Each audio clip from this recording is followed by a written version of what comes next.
Ce soir sur M6, Karine Le Marchand recueillait les confidences de Gad Elmaleh dans son émission Une ambition intime.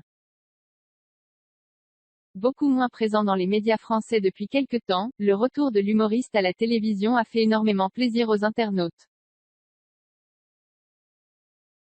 Karine Le Marchand, qui reçoit régulièrement les confidences des agriculteurs de l'Amour et dans le Pré, a également pris les commandes d'une nouvelle émission intitulée Une ambition intime dans laquelle elle fait en sorte que ses invités se livrent sur leur carrière, leur vie familiale. Afin que les téléspectateurs connaissent mieux la personnalité invitée. Après plusieurs hommes et femmes politiques lors de la dernière élection présidentielle, la piquante brune avait également glané quelques confidences de la part, notamment, de Michel Larocque. Ce soir, c'est l'humoriste Gad Elmaleh qui venait livrer ses secrets.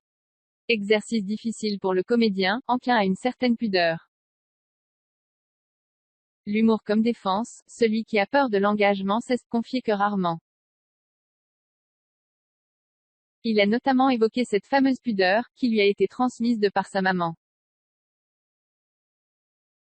Comme l'a confié sa sœur, c'est avec humour qu'il communique beaucoup.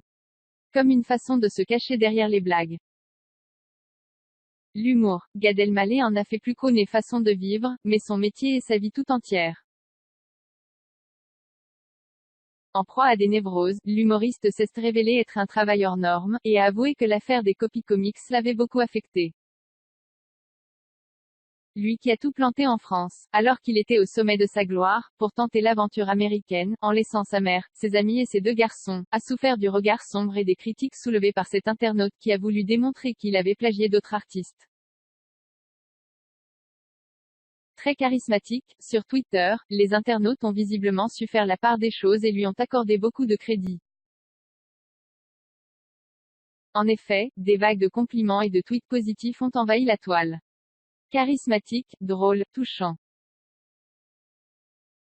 Les qualificatifs n'ont pas manqué pour l'humoriste, interprète vedette du personnage de Chouchou de la place Clichy.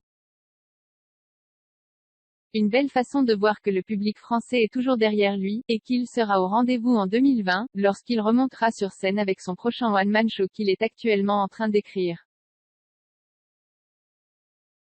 Découvrez ci-dessous un florilège des tweets des internautes.